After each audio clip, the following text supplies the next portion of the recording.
오늘은 다산의 마지막 습관, 조윤재 선생님께서 지으신 기본으로 돌아간다는 것, 다산의 마지막 습관에 대해서 함께 보고자 합니다.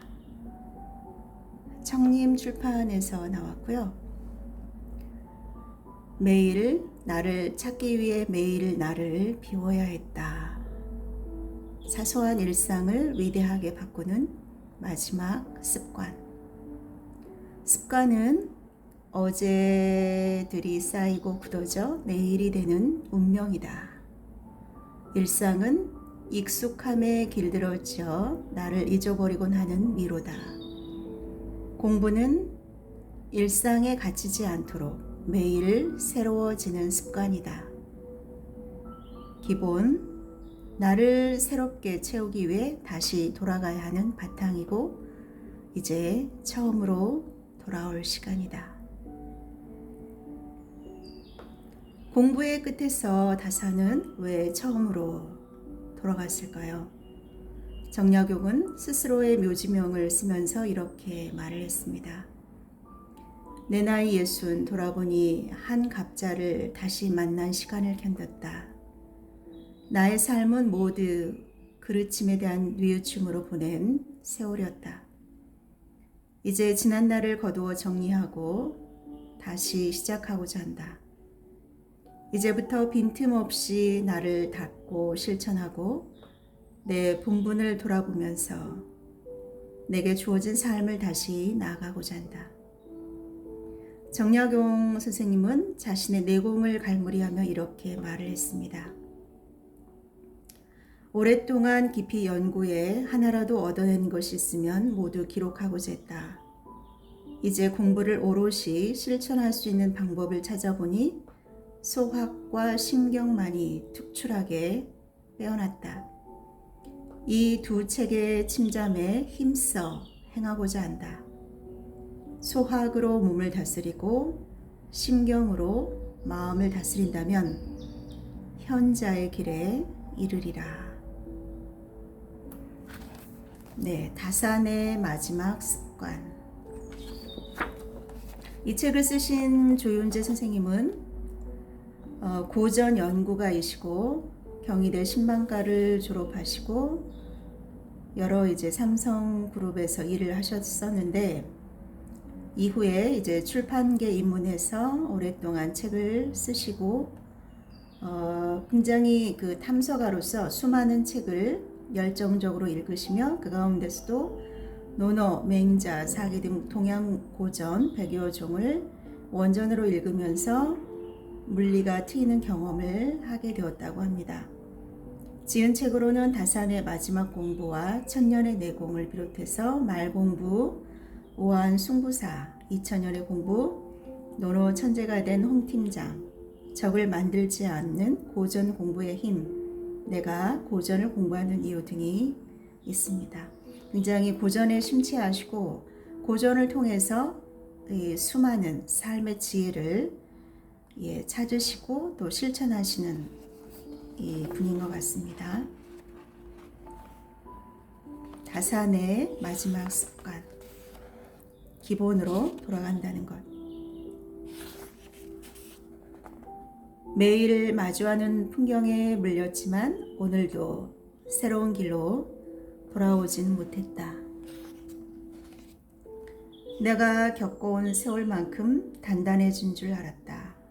하지만 익숙해진 길에 길들여졌을 뿐이었다. 하루하루 내려앉아 나를 가두게 된 껍질, 습관. 습관이 내일의 운명이 된다면 나는 매일 새롭게 운명을 시작할 것이다. 습관이 내일의 운명이 된다면 나는 매일 새롭게 운명을 시작할 것이다. 정약용은 공부의 정점에서 60년간 쌓은 성취를 모두 내려놓았다. 그렇게 나를 모두 비우고 새로운 습관들로 채우기 시작했다.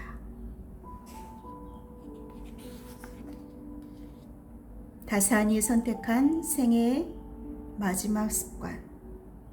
그것은 무엇일까요? 매일 매일 기본으로 돌아가는 것이다. 기본.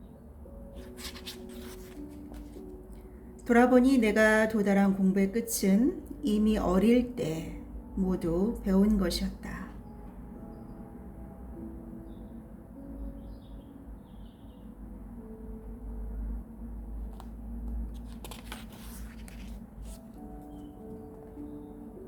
자, 시작하는 글입니다.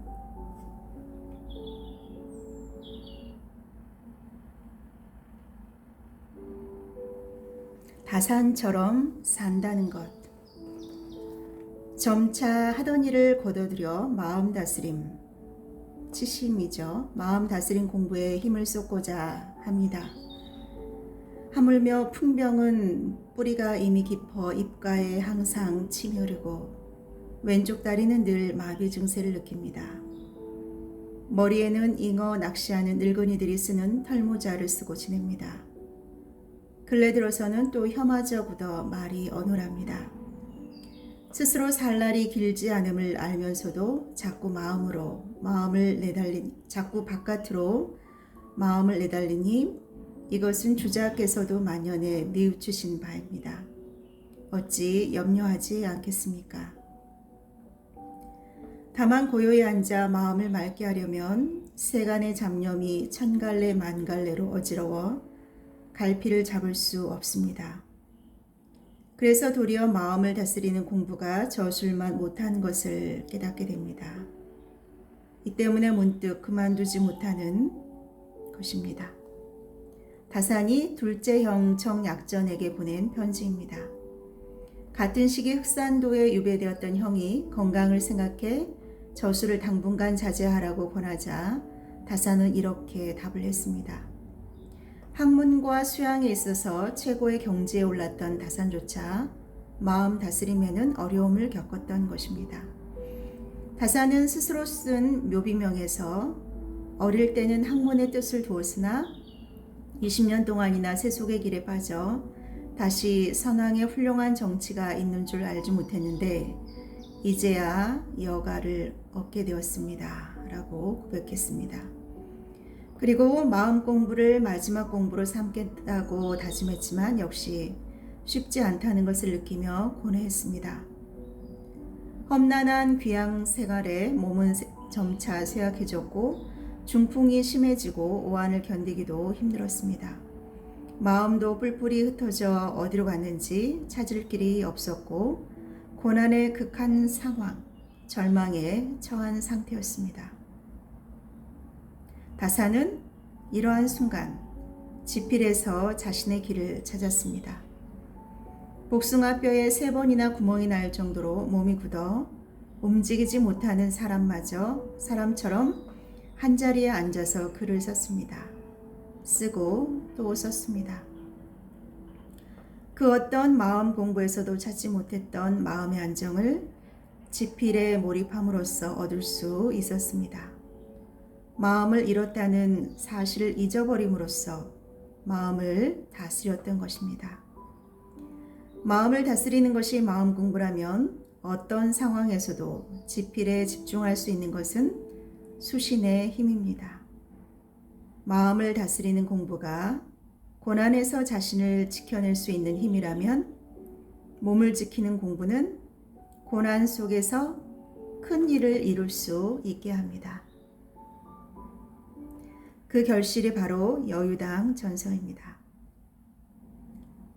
마음을 다스리는 공부가 고난에서 자신을 지켜낼 수 있는 힘이라면 몸을 지키는 공부는 고난 속에서 큰 일을 이룰 수 있게 합니다.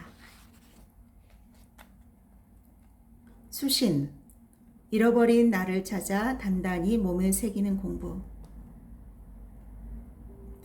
다산은 40이 될 때까지 누구나 부러워할 인생을 살았습니다.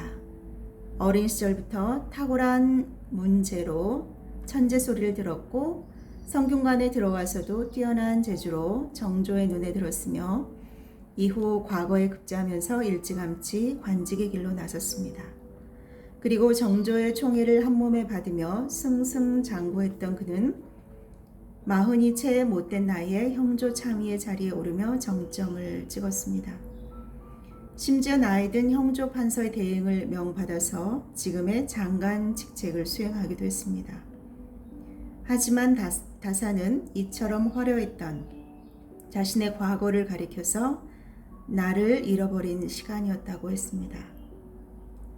나라는 것은 그 성품이 달아나기를 잘해 드나듦에 일정한 법칙이 없다.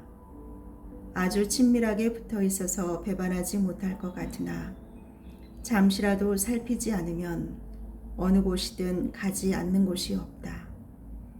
이익으로 유도하면 떠나가고 위험과 재화가 겁을 주어도 떠나가며 새까만 눈썹에 흰 이를 가진 미인의 요염한 모습만 보아도 떠나간다.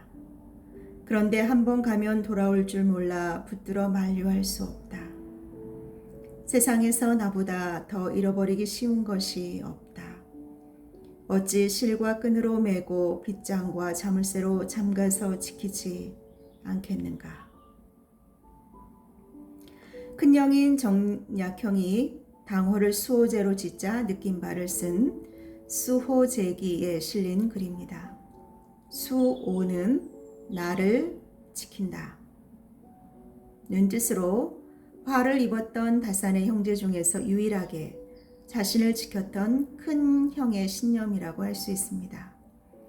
다산은 그런 형을 부러워하며 한편으로는 자신을 지키지 못했던 안타까움을 담아 이 글을 지었습니다. 글은 이렇게 이어집니다. 나는 잘못 간직했다가 나를 잃은 자다. 어렸을 때 과거가 좋게 보여서 과거 공부에 빠져 지낸 세월이 10년이었다. 마침내 처지가 바뀌어 조정에 나아가 검은 사모에 비단 도포를 입고 미친 듯이 큰 길을 뛰어다닌 세월이 12년이었다. 또 처지가 바뀌어 한강을 건너고 조령을 넘어 친척과 분묘를 버리고 곧바로 아득한 바닷가의 대나무 숲에 달려와서야 멈추게 되었다. 이때는 나도 땀이 흐르고 두려워 숨도 제대로 쉬지 못하면서 나의 발꿈치를 따라 함께 이곳에 오게 되었다. 나는 나에게 말하기를 자네는 무엇 때문에 여기에 왔는가? 여우나 도깨비에 끌려서 온 것인가? 아니면 해신이 부른 것인가?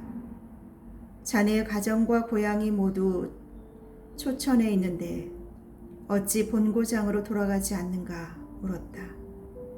끝끝내 나라는 것은 멍한 채로 움직이지 않으며 돌아갈 줄 몰랐다. 그 얼굴빛을 보니 얽매인 곳이 있어서 돌아가고자 하나 가지 못하는 듯했다. 마침내 붙잡아서 함께 이곳에 머물렀다. 다산의 고백이 처절합니다. 다산은 누명을 쓰고 머나먼 땅으로 귀향을 떠났을 때뿐만 아니라 과거를 준비하고 성공을 구가했던 20여년까지도 나를 잃어버린 시간이라고 했습니다. 하지만 다행히 다산은 나를 찾았습니다. 의외로 머나먼 바닷가 귀향지에서였습니다. 그의 삶에서 가장 길고 큰 비극의 시간이었지만 다산은 그곳에서 잃어버린 나를 찾았습니다. 최악의 절망에서 삶을 포기할 수도 있었던 극단적인 고난의 시간에서 다산이 자신을 찾을 수 있었던 힘은 무엇일까요? 무엇이 잃어버린 나를 찾게 했을까요? 그것은 자기 삶의 의미와 가치가 학문에 있고 오직 지피를 통해서만이 삶의 목적을 달성할 수 있다는 확신이었습니다. 그동안 잊고 있었던 학자라는 정체성에 대한 깨달음이기도 했습니다. 그리고 그 힘이 된 것은 바로 수화학에서 얻은 수신이었습니다. 나는 심경으로 마음을 다스렸고 소화학을 통해 몸으로 실천했습니다. 소학은 남송식이 사람인 주자와 그의 제자 유청지가 함께 만든 책입니다. 주자는 우리가 잘 아는 성리학을 집대성한 대학자입니다. 그는 아이들의 교육에도 관심이 많아서 논어, 훈몽구이, 팔조, 언행, 명신록 등의 책을 펴냈는데 소학은 그가 50이 넘은 나이에 펴낸 아동교육서의 완결판이라고 할 수 있습니다. 주자는 논어, 맹자, 얘기 등 100여 권의 고전에서 아이들에게 꼭 필요한 내용을 추려낸 다음 교육, 입교죠, 인간의 길, 명륜, 수양, 경신, 고대의 도, 계고, 아름다운 말, 가언, 선행의 6편으로 묶었습니다.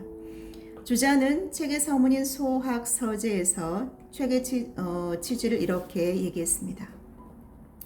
옛날 아동 교육에서는 물 뿌리고 쓸고 응대하고 대답하고 나아가고 물러가는 예절과 어버이를 사랑하고 어른을 공경하고 스승을 존경하고 벗과 친하게 지내는 도리를 가르쳤다.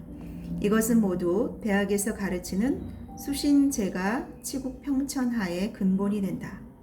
어릴 적에 배우고 익히도록 한 까닭은 배움이란 지혜와 함께 자라고 가르침은 마음과 함께 이루어지게 해서 그 배운 것과 실천이 서로 어그러져 감당하지 못하게 되는 근심을 없게 하고자 합니다. 주자는 어른의 공부인 대학을 배우기 전에 반드시 소학을 배워야 한다고 했습니다. 대학은 나라와 천하를 평안히 다스리는 큰 뜻을 이뤄가는 공부입니다. 하지만 큰 일은 반드시 일상의 도리를 지키는 데서 시작해야 합니다. 일상에 충실하지 않으면서 큰 이상을 외치는 것은 허상에 불과하기 때문입니다. 그 근본이 바로 소학의 가르침, 수신의 공부입니다. 근본이란 단순한 지식이 아니라 사람의 올바른 도리를 바로 세우는 것입니다. 근본이란 단순한 지식이 아니라 사람의 올바른 도리를 바로 세우는 것입니다. 그리고 몸에 익혀 실천할 수 있도록 하는 것입니다. 지식을 채우기만 하고 근본이 없다면 사람 구실을 하지 못하는 헛똑똑이가 될 수밖에 없습니다. 축적한 지식 또한 실천할 수 없는 반쪽짜리 지식이 될 뿐입니다. 조선의 대학자들도 이러한 소학의 가르침에 공감했습니다. 율곡이인은 소학 집주를 써서 소학 공부의 표준을 제시했습니다.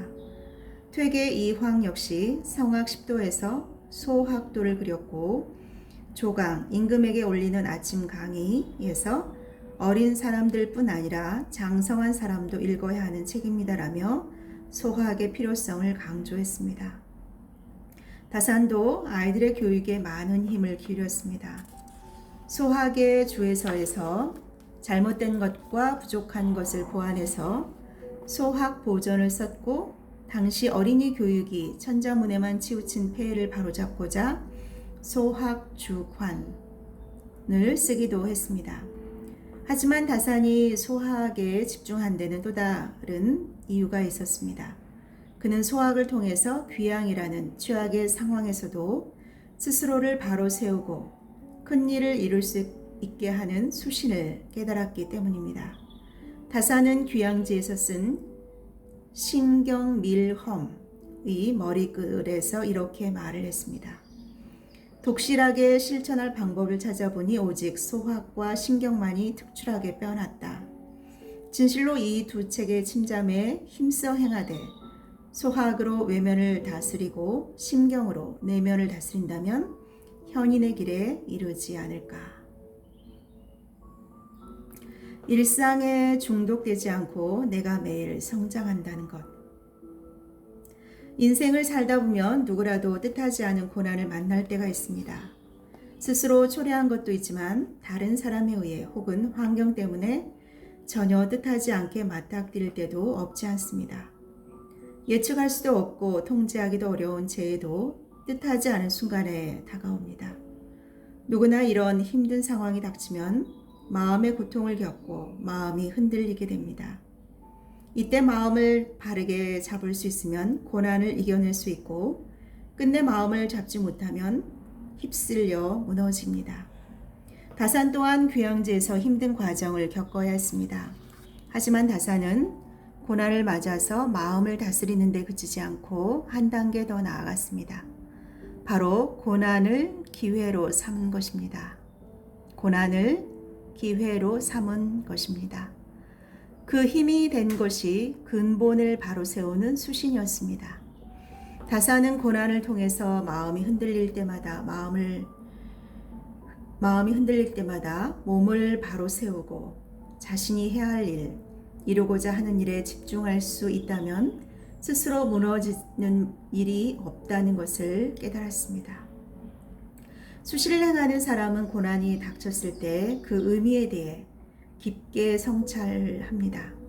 맹자는 하늘이 장차 그에게 큰 사명을 내리려 할 때는 하고자 하는 일을 어긋나게 함으로써 그가 더 큰 일을 할 수 있도록 한다 라고 고난의 의미를 설파했습니다.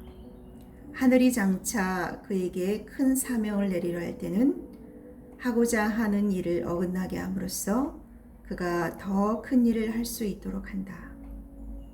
다산은 몸소 그것을 증명했습니다. 전혀 겪어보지 못했던 인생 초유의 최악의 고난에서 다산은 그 의미를 성찰하며 자신을 바로 세웠습니다. 끝을 모르는 고통의 시간에서 포기와 절망이 아닌 희망과 소명을 붙잡은 것입니다. 고난을 통해 잃어버렸던 자신의 정체성을 찾는 것도 수신의 힘입니다. 사람들은 평온한 일상에 안주하며 자신이 가졌던 꿈과 이상을 잊고 삽니다. 큰 성공을 구가할 때도 마찬가지입니다. 성공에 미혹되고 취해서 자신의 본 모습을 잃어버립니다. 다산은 인생에서 가장 빛났던 순간에 자신을 잃어버렸다고 했습니다. 다산은 뒤늦게나마 그것을 깨달았지만 우리 대부분은 평생 자신을 잃어버린 줄도 모르고 지냅니다. 어린 시절부터 지녔던 꿈, 하고 싶었던 일, 내가 설정한 삶의 의미와 가치가 나를 이루는 정체성이 됩니다. 일상은 비범하지 않은 경험들을 반복해서 살아내는 삶의 과정입니다. 오늘이 어제 같고 내일이 오늘 같은 날들을 반복하면서 사람들은 욕심과 미혹에 빠지게 되고 이윽고 나를 잊어버립니다. 그때 일상으로부터 본래의 나를 찾아주는 것이 바로 근본으로 돌아가는 수학의 가르침입니다. 다산은 머나먼 귀양지에서 수학을 자신의 마지막 공부로 삼았고 학자로서의 정체성을 깨닫고 진정한 자신을 되찾았습니다. 마지막으로 뜻을 이루게 하고 결과를 만들어내는 것도 수신의 힘입니다. 다산은 마음이 흔들릴 때마다 지필에 열중했습니다. 마음을 다스리기 위해 지필에 애를 쓴 것이 아니라 오히려 지필에 마음을 쏟음으로써 마음을 잃어버렸다는 사실을 잊었습니다. 인간의 마음은 몸과 밀접한 관계가 있습니다. 마음으로 몸을 다스리지만 반대로 몸을 바로잡음으로써 마음을 잡을 수도 있습니다. 다산은 이것을 분명히 알았습니다. 다산은 마음이 흔들릴 때마다 몸을 바로잡았고 몸이 흐트러질 때마다 마음을 다잡으며 위대한 업적을 이루어냈습니다. 일생의 꿈을 품는 것도 중요하지만 그것을 실천하는 것은 또 다른 일입니다. 마음을 다잡고 몸을 바로잡는 수신을 이룰 때 꾸준하게 자신의 일을 할 수 있습니다. 그리고 포기하지 않고 지치지도 않고 자신의 자리를 지켜나간다면 이윽고 품었던 꿈도 이룰 수 있습니다. 다산의 마지막 공부에 이어서 쓴 이 책으로 다산이 꿈을 이루기 위해 어떻게 수학의 가르침을 공부하고 깨닫고 자기 삶에 적용했는지를 알리고자 했습니다.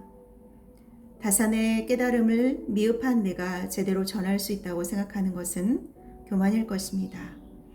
다만 그가 자신의 삶으로 보여준 치열한 노력과 실천의 과정을 어떻게 전할까 고민하며 힘이 닿는 대로 책에 다산의 마음을 담고자 했습니다. 하지만 스스로 부족하다는 것을 글을 쓰는 순간마다 절실히 깨달을 수밖에 없었습니다. 그때마다 힘이 된 것은 마음이 흔들릴 때마다 책상에 앉아 글을 썼다는 다산의 가르침입니다. 비록 부족하지만 다산의 그 절박함을 조금이나마 배워서 글을 쓰고자 했습니다.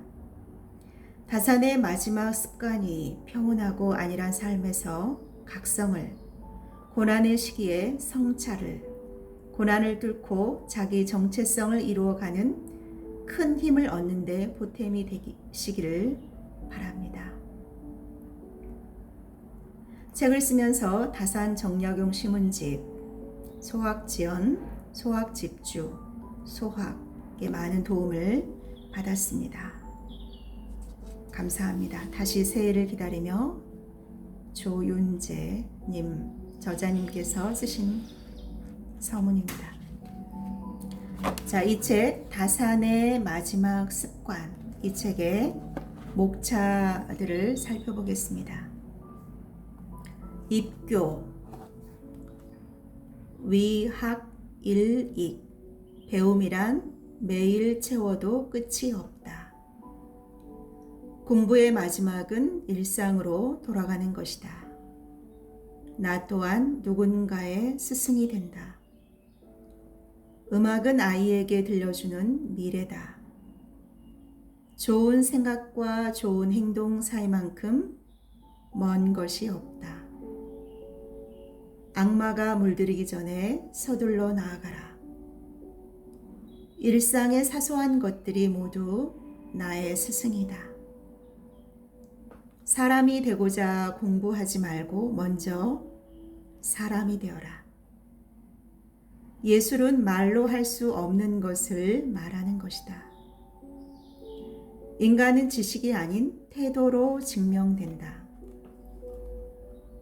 명륜, 자승, 자강. 예의란 타인이 아닌 스스로를 이겨내는 자세다.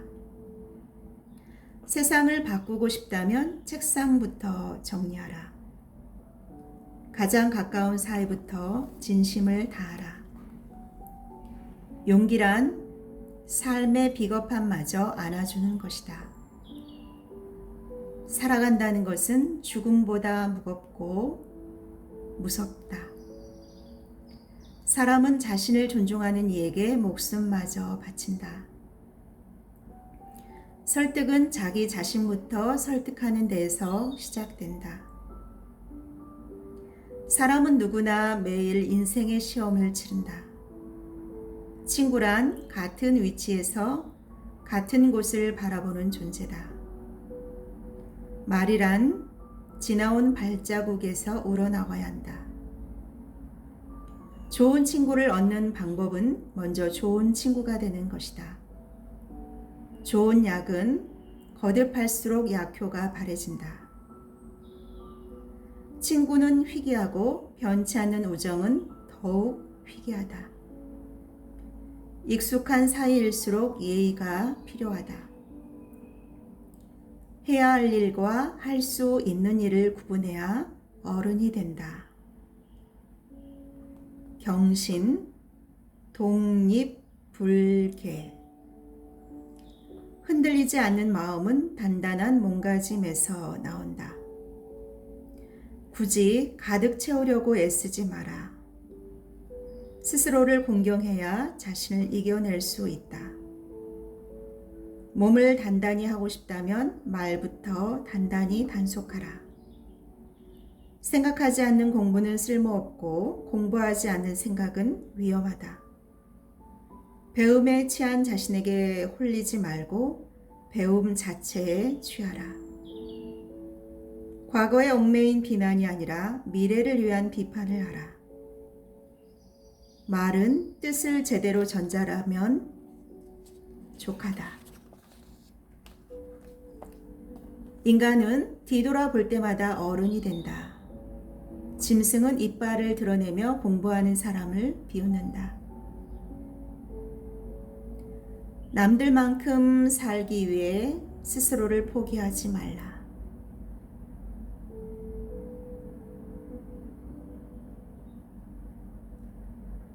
계고 이대사소. 강자는 머리를 숙여 자신의 정수리를 보여준다. 한 가지 소원이 있다면 한 사람을 정해 그와 나란히 서라. 지금 아이가 보는 것이 평생의 기억으로 새겨진다. 제자는 자식이 될 수 있어도 자식은 제자가 될 수 없다. 가르침은 들려주는 것이 아니라 등으로 보여주는 것이다. 누구나 지옥을 걷고 있으니 타인에게 관대하라. 가장 빠른 지름길은 지름길을 찾지 않는 것이다. 말은 한 사람의 입에서 나와 천 사람의 귀로 들어간다. 갈림길 앞에서는 주저하지도 서두르지도 말라. 유산은 물려주는 것이 아니라 찾도록 돕는 것이다. 가언, 붕정말리. 감히 짐작할 수 없는 말의 내공을 갖춘다. 어른이라면 아이를 어른으로 이끌어줘야 한다. 예술은 지식이 놓친 사람의 마음을 전해준다. 남의 인격을 평가하려면 자신의 인격부터 걸어야 한다. 악은 평범함과 사소함이라는 가면을 쓴다. 마음을 단단하게 지켜내려면 흔들리는 마음을 인정해야 한다. 명문가는 100년에 걸쳐 이루어지고 하루 만에 무너진다. 오늘 고치지 않고 내일이 있다고 하지 말라. 선행, 일일청한. 하루만이라도 다산처럼 살아본다는 것. 항문은 아래에서 높은 곳으로 거슬러 흐른다. 느리기에 방향이 확실하고 무겁기에 발자국이 깊다. 스스로에게 너그럽다면 모두에게 부끄러워진다. 세월을 견디고 비바람을 버텨야 나이테가 쌓인다. 형제는 또 다른 나이니 우애란 말도 새삼스럽다. 누구나 누군가의 귀한 아들이고 딸이다. 오직 사람만이 마음을 소리로 듣고 부끄러워한다. 스스로를 과시하고자 정의와 상식에 기대지 말라. 네, 이상으로 목차를 살펴보았고요.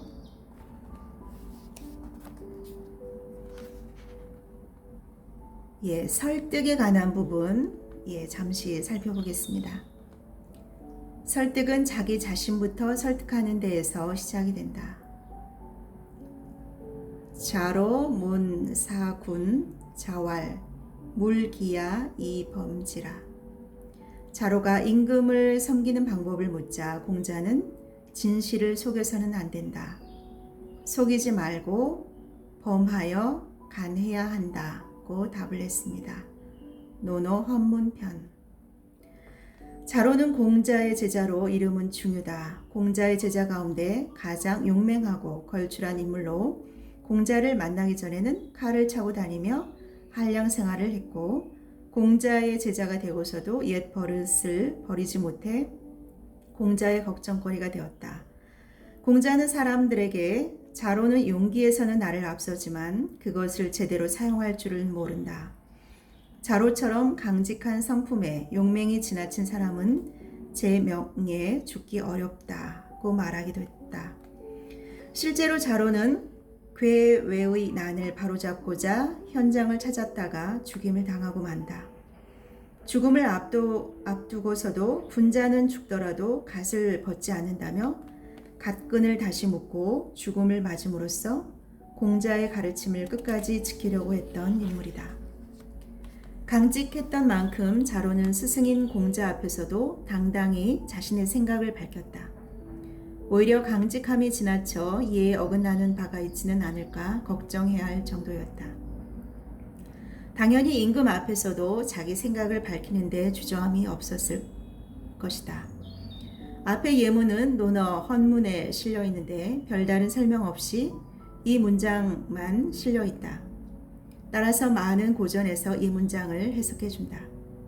소학 집회에서 주자는 범한다는 것은 얼굴을 범해 간쟁함을 이른다고 했다. 임금이 화가 나서 얼굴이 붉게 변한다 해도 곧고 바른 말을 해야 한다는 것이다. 한편 사마광의 제자인 범조우는 자로의 강직한 성품을 잘 간파했다. 안색을 범하는 것은 자로에게 어려운 게 아니었지만 속이지 않는 게 어려웠다. 그러므로 공자가 먼저 속이지 말라고 했고 후에 안색을 범하라고 가르친 것이다. 심경의 저자 진덕수는 거짓말을 하고 바르지 않음을 기라고 하고 고든 말을 하고 숨기지 않음을 범이라고 하니 기와 범은 서로 반대다. 예기 단공에 임금을 섬기되 범함은 있고 숨김은 없다. 고 실려 있다고 말했다. 거짓말을 하는 것과 범하는 것은 서로 반대되는 것이니 거짓말을 한다는 것은 범하지 않으려는 것이고 만약 진실을 말해야 하면 어쩔 수 없이 임금의 얼굴을 범할 수밖에 없다는 것이다. 진덕수가 말했던 이 얘기 당궁에 실린 말은 이렇다. 어버이를 섬기는데 숨기는 것은 있어야 하고 범하여 가나는 일은 있어서는 안 된다. 임금을 섬기는 데는 범하여 가내야 하고 숨기는 것이 있으면 안 된다. 스승을 모시는 일은 범하는 일도 숨기는 일도 없어야 한다. 어버이에 대해서는 그 마음이 상하지 않게 헤아려야 하니 진실이라고 해도 반드시 말해야 하는 것은 아니다. 부모를 대할 때 중요한 것은 꼭 진실을 밝혀 따지는 것이 아니라 부모를 지켜드리는 일이기 때문이다. 하지만 임금에게는 모든 일을 밝힐 수 있어야 한다. 임금은 개인이라기보다는 나라를 상징하는 인물이기 때문이다. 임금의 신기만 살피고 진실을 은폐하는 것은 나라를 망치는 일이 될 수도 있다. 불편하지만 중요한 정보를 은폐하면 나라를 망하게 할 수도 있고 나라가 망한다면 임금도 신하도 백성도 존립할 수 없다. 마음은 진신과 마주했을 때 움직인다. 그러나 친구 앞에서도 바른 말을 한다는 것은 현실적으로 쉬운 일이 아니다. 하물며 최고 권력자의 얼굴이 붉어지는 상황과 아무렇지도 않다는 듯 맞닥뜨릴 수 있는 사람은 거의 없을 것이다. 평소엔 임금 앞에서도 직언을 해야 한다고 주장할 수 있겠지만 막상 그것이 자기 일로 닥치면 쉽지 않은 것이 사실이다. 강직하고 용감한 자로라고 해도 마찬가지였을 것이다. 다사는 이런 인간의 한계에 대해 솔직하게 털어놓았다. 모함을 받아 억울하고 험난한 삶을 살았기에 권력의 속성을 잘 알고 있지만 바른 도리를 말해야 한다는 도리 역시 회피할 수 없었기 때문이다. 초야에서 진출한 선비가 가장 좋은 것이니 그때는 임금이 그 사람에 대해 잘 알지 못하기 때문에 논이나 책 같은 글을 올리는데 그 글은 충직하고 강직하고 간절해도 해롭지 않다. 미사역으로 문장이나 꾸미는 작은 솜씨는 설사 한 세상의 회자 된다고 해도 광대가 우스갯짓을 하는 행동 따위일 뿐이다. 벼슬을 하면서 임금의 앞에서 강직한 간언을 하기는 어렵다. 그래서 꾸미는 말을 하게 되는데 그거보다는 차라리 초야에서 갓 올라온 선비처럼 또는 아예 초야로 물러나 강직하게 간언하는 것이 좋지 않겠느냐는 솔직한 심정을 말하는 것이다. 하지만 다사는 설사 관직에 있어도 절대로 간언을 회피해서는 안 되는 직책이 있다면서 이렇게 말했다. 언관의 지위에 있을 때는 날마다 적절하고 바른 논의를 올려서 위로는 임금의 잘못을 공격하고 아래로는 백성들의 숨겨진 고통을 알리도록 해야 한다. 임금에게 간언하고 잘못을 지적해야 하는 직무를 지닌 언가는 아무리 두렵더라도 그 일을 회피해서는 안 된다. 실제로 다사는 사헌부, 지평, 사헌부 간언 등 가장 중요한 언관의 직을 맡아 수행하기도 했다. 권력 앞에서 함부로 말하고 행동하는 것은 무모한 일이다. 특히 자신의 인명권자인 안위를 위협할 수 있는 사람에게는 더더욱 그렇다. 하지만 조직이 잘못되고 있는데도 침묵하는 것은 비겁하고 무책임한 일이다. 특히 자신이 맡은 직무와 관련된 일에 있어서는 더욱 그렇다. 이때 필요한 것은 거북한 이야기라도 부드럽게 할 수 있는 지혜다. 최대한 상대의 마음을 상하지 않게 올바른 도리를 말할 수 있어야 한다. 물론 결코 쉬운 일이 아니다. 설득이 어려운 까닭은 상대의 마음을 알아내 거기에 자신의 의견을 맞출 수 있어야 하기 때문이다. 라고 한비자에는 실려 있다. 상대방의 심리를 읽고 적절한 비유와 감성적인 표현으로 공감대를 형성할 수 있는 공부가 필요하다. 하지만 그 무엇보다 중요한 점은 반드시 진실을 바탕으로 해야 한다는 것이다. 상대를 대하는 진심은 자기 자신에게 다른 마음을 품지 않는 데에서 우러나온다. 상대를 대하는 진심은 자기 자신에게 다른 마음을 품지 않는 데에서 나온다. 이 말은 어떻게 보면 순수하게 자신의 유익을 구함이 없이 진실한 마음으로 상대를 대하는 자세에서 그 진심이 상대에게 느껴질 수 있지 않을까라는 생각을 해봅니다. 자, 그리고 마지막 챕터 선행 부분입니다. 일일 청한, 하루만이라도 다산처럼 살아본다는 것. 학문은 아래에서 높은 곳으로 거슬러 오른다.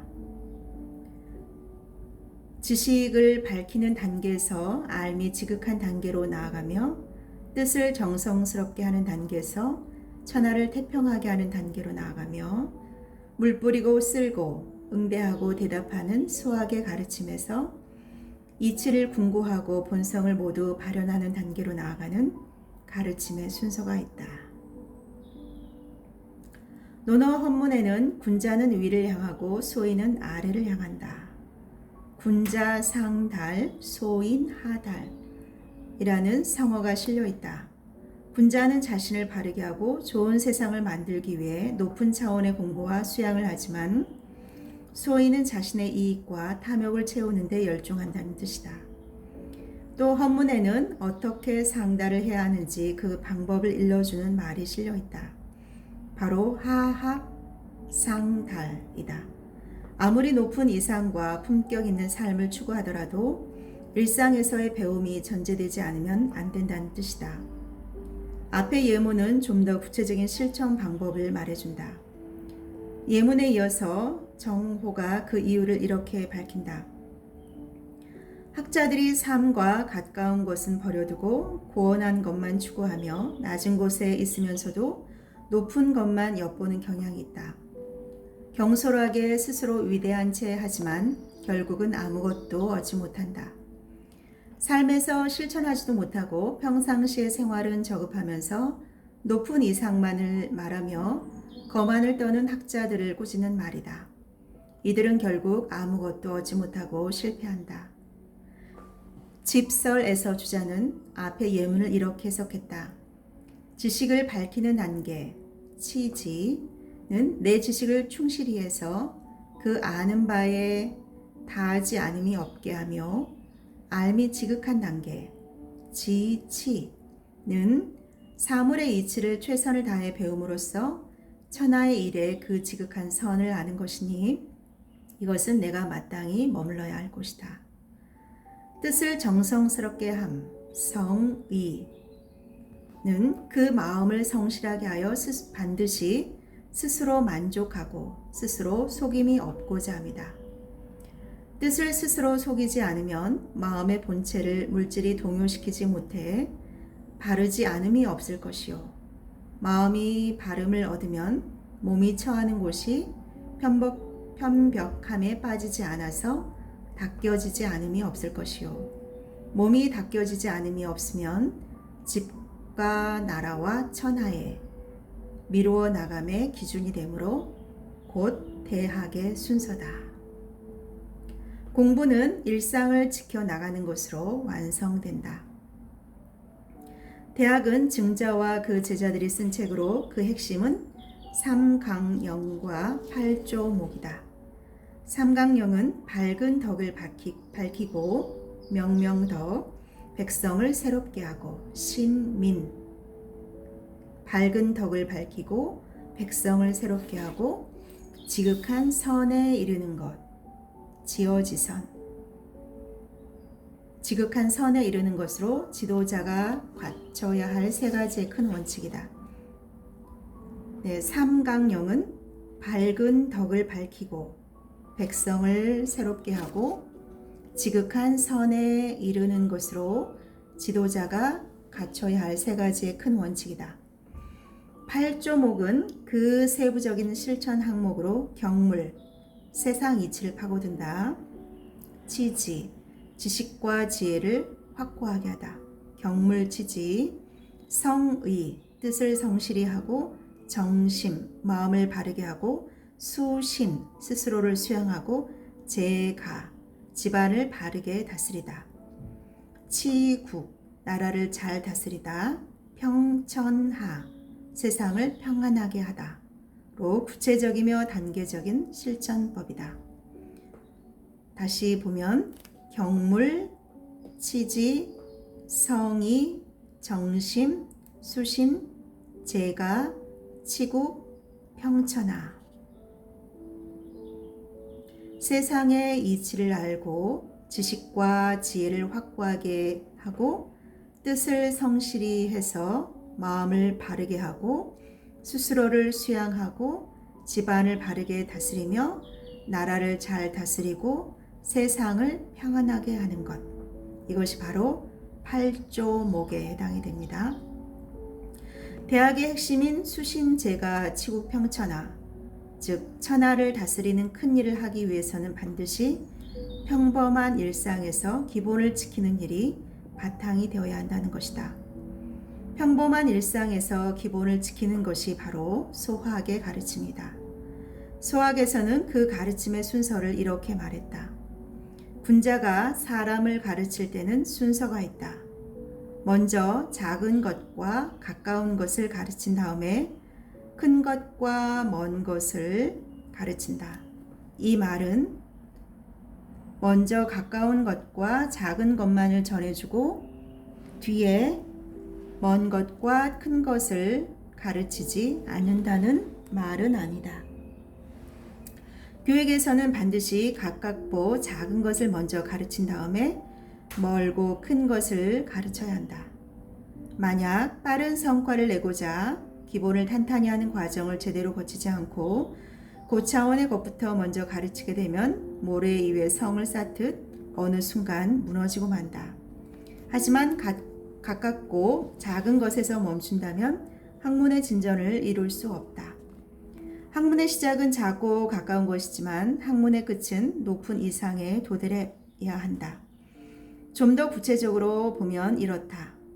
역시 소학에 실린 글이다.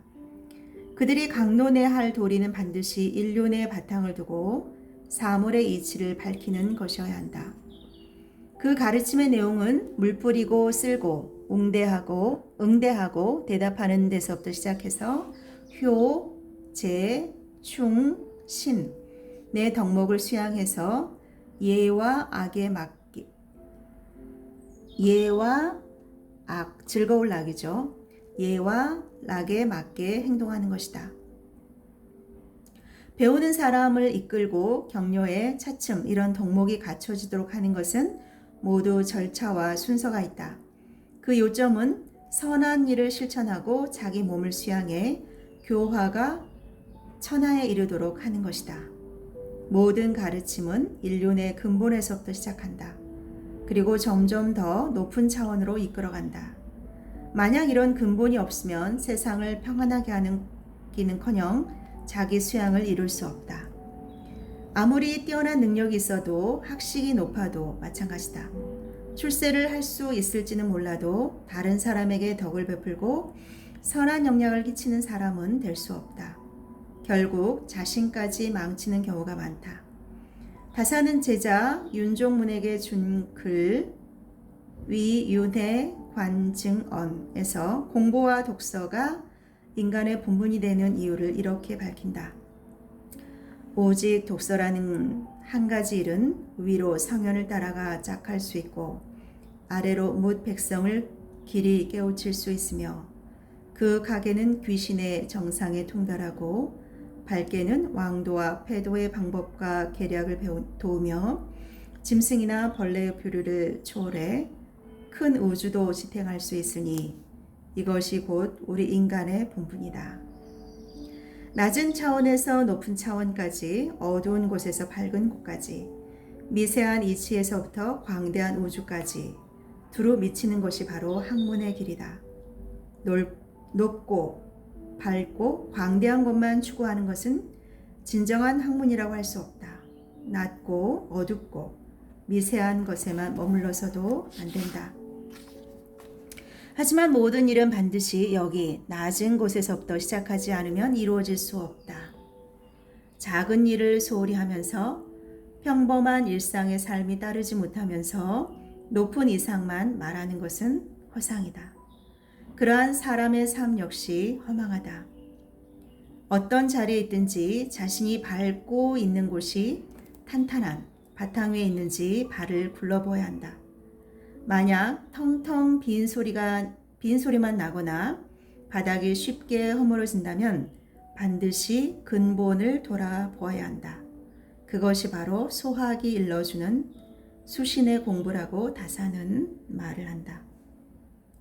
높이 오르고 싶다면 일상의 바닥에서부터 한 걸음씩 올라가십시오.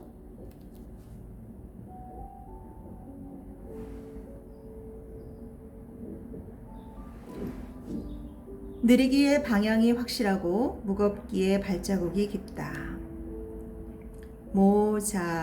모자수관일에 상지사자 근근화완이라. 나는 관직을 맡은 후에 항상 네 글자를 지켜왔는데 부지런함, 삼감, 조화로움, 느림이다. 송명, 신원, 행록.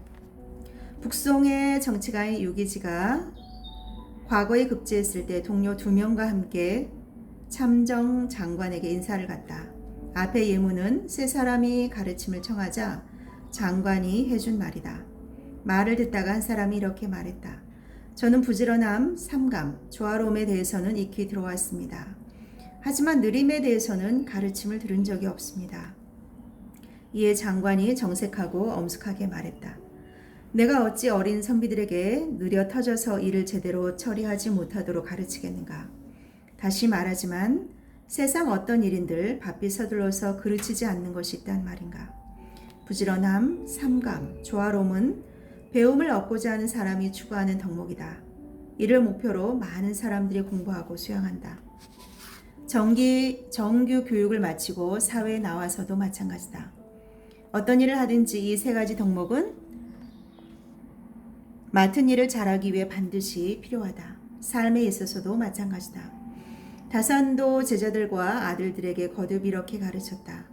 집안을 다스리는 요령으로 새겨둘 2글자가 있으니 첫째는 부지런할 근이요, 둘째는 검소할 검이다. 근검. 하늘은 게으른 것을 싫어하니 반드시 복을 주지 않으며 하늘은 사치스러운 것을 싫어하니 반드시 도움을 내리지 않는다. 유익한 일은 한순간도 멈추지 말고 무익한 것은 털끝만큼도 도모하지 마라. 또한 가승, 한 집안의 기록, 가승에도 부지런할 근을 맨 앞에 두었다. 그 다음으로는 졸, 꾸밈이 없는 순박함, 졸과 선, 항상 선을 추구함을 두었다. 근, 졸, 선. 유기지의 가르침과 크게 다르지 않다. 집회에서는 앞의 예문을 이렇게 설했다. 그는 정사를 행함에 부지런하며 그는 몸가짐에 상가며 화는 조화롭게 남을 대하며 와는 일을 처리함에 느긋함을 말한다. 그는 어떤 일을 맡아서 하든 게으르지 않고 성실하게 처리하는 것이다. 그 다음 그는 선비의 가장 큰 기본적인 덕목인 삼감, 경을 말한다. 근신할 신자도 같은 뜻으로 몸가짐을 바르게 하고 공손하게 처신하는 것이다. 화는 자신의 감정을 잘 다스리고 다른 사람과의 관계도 조화롭게 하는 것이다. 공자는 이렇게 말했다. 군자는 조화롭게 하되 같음을 추구하지 않고 소인은 같음을 추구하되 조화롭지는 않다. 군자 화이부동, 소인 동의불화. 논란이 되었던 와는 돌아가거나 느리게 함이 아니라 매사에 여유 있고 자세히 살핌을 말한다. 신중하게 처리하고 세밀하게 살펴 일은 물론 생활에서도 차질이 없게 하려는 것이다. 하지만 유기지와 함께 장관을 만나러 갔던 신참 급제자는 그 말을 이해하지 못했다. 일은 신속하게 처리해야 능력 있고 효율적이라는 고정관념에 사로잡혀 있었기 때문이다. 이와 관련해서 새겨볼 만한 고사가 있다. 만약 급제자가 이 고사를 알았다면 장관의 의도를 좀 더 잘 이해할 수 있었을 것이다. 논어 자로에 실려 있다. 공자의 제자 자하가 거보의 읍제가 되었다.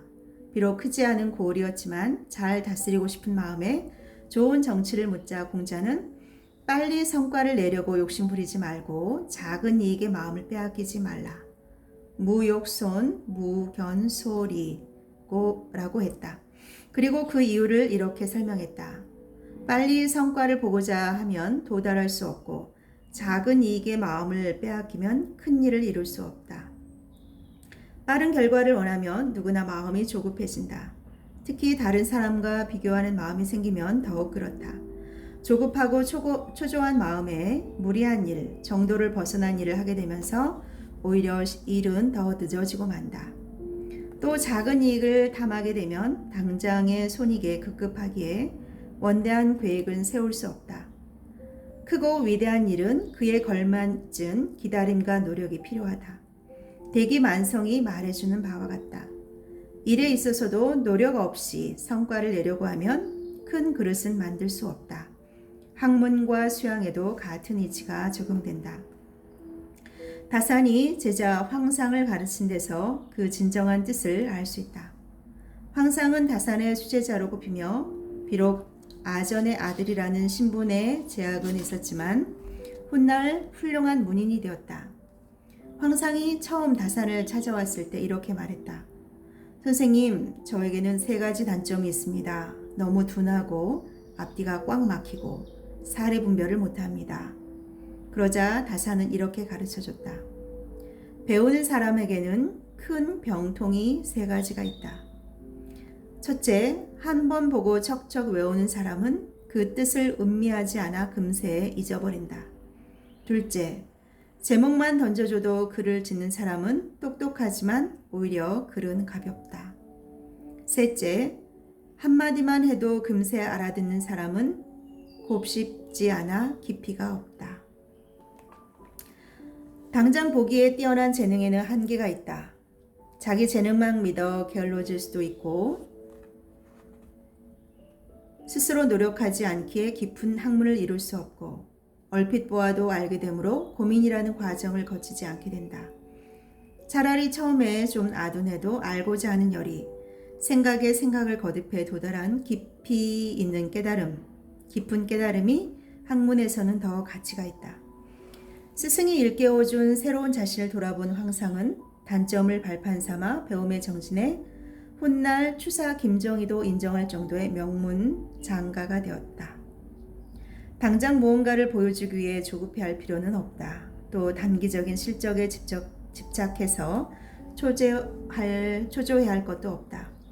처음에는 반짝반짝 빛나던 인물들이 어느 순간부터 사라지는 까닭은 모두 초조함과 조급함 때문이다. 어떤 일이든 눈앞의 성과에 일희일비하는 것은 바람직하지 않다. 자기가 맡은 일을 묵묵히 해내면서 꾸준히 자신을 연마하는 사람이 결국에는 이긴다. 순자에는 멈추지 않고 새기면 새와 바위도 조각할 수 있다. 멈추지 않고 새기면 새와 바위도 조각할 수 있다. 결의불사 금석가루라고 실려있다. 반걸음 쉬지 않고 걸어가면 절름발이도 천리를 갈 수 있고 한 줌 흙이라도 끊임없이 쌓으면 언덕을 만들 수 있다. 역시 순자가 말했다. 중요한 것은 속도가 아니라 방향이다. 그리고 꾸준함이다. 옳은 방향으로 쉬지 않고 갈 수 있다면 결국 일은 이루어진다. 옳은 방향으로 쉬지 않고 갈 수 있다면 결국 우리는 도달하게 됩니다. 속도는 상대적인 것이다. 중요한 것은 나에게 맞는 호흡이다. 인간은 자신의 죽음을 자각하는 순간부터 스스로에게 솔직해진다. 정약용의 고해 중에서 나온 말입니다.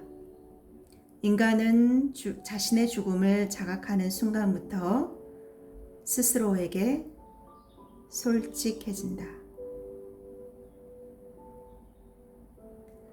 내가 죽음을 앞두고 있다는 사실을 안다면 여러분은 어떻게 하고 싶으십니까? 가장 나 자신에게 솔직해지고 가장 나 자신다운 삶을 돌아보게 될 것이고 가장 나다운 삶, 내가 하고 싶고 내가 말하고 싶고 내가 가고 싶고 내가 내 가슴이 진정으로 하고 싶은 바로 그것을 할 것입니다. 인간은 자신의 죽음을 자각하는 순간부터 스스로에게 솔직해집니다.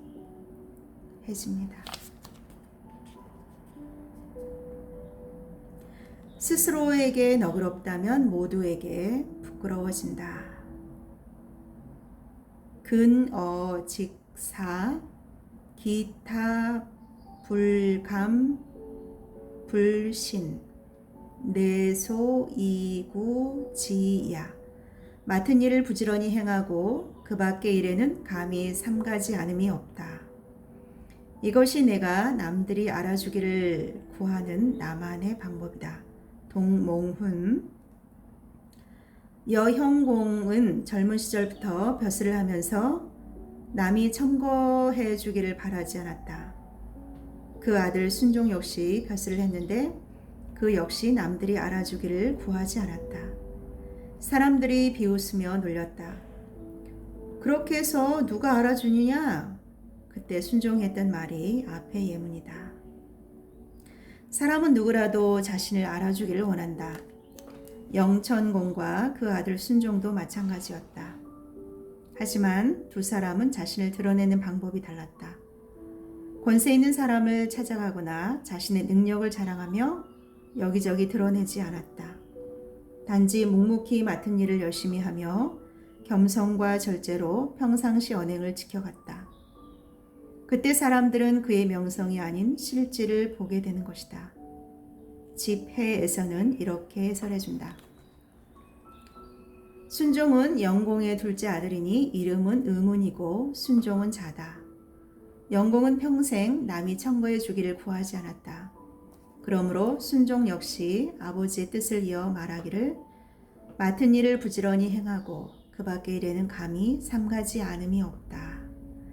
이는 비록 알아주기를 구하지 않으나 남이 반드시 알아준다고 했다.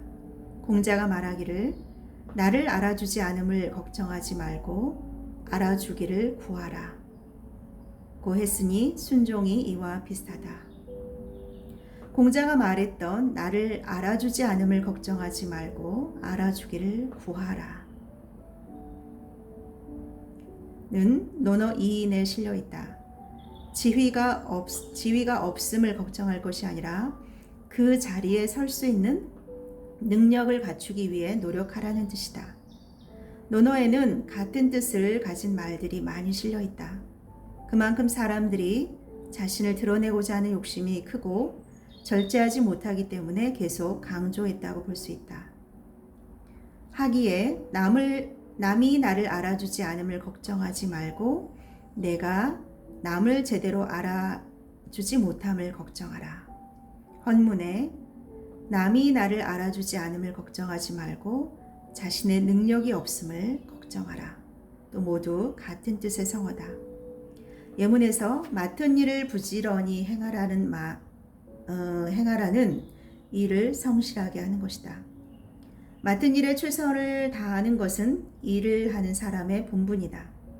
아무리 도덕적이고 인격이 훌륭하다고 해도 맡은 일을 제대로 해내지 못하면 결격이 될 수밖에 없다. 성품만큼 능력도 키워야 한다. 다산 또한 학문의 가장 중요한 요지는 효제로 근본을 삼고 예악으로 아름답게 꾸미고 정치와 형벌로 도움을 주고 병법과 농학으로 이익을 주어야 한다는 것이다. 라고 말을 했다. 경전을 통해 사람의 근본과 도덕성을 함양해야 하지만 반드시 세상을 바르게 다스리고 이익을 줄 수 있는 실용적인 공부도 게을리 해서는 안 된다는 가르침이다. 잠시만 쉬도록 하겠습니다.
네, 다시 시작하겠습니다.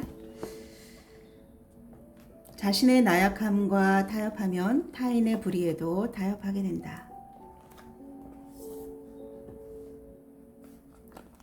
그 밖의 일에는 삼가지 않음이 없다는 바로 신독의 자세다.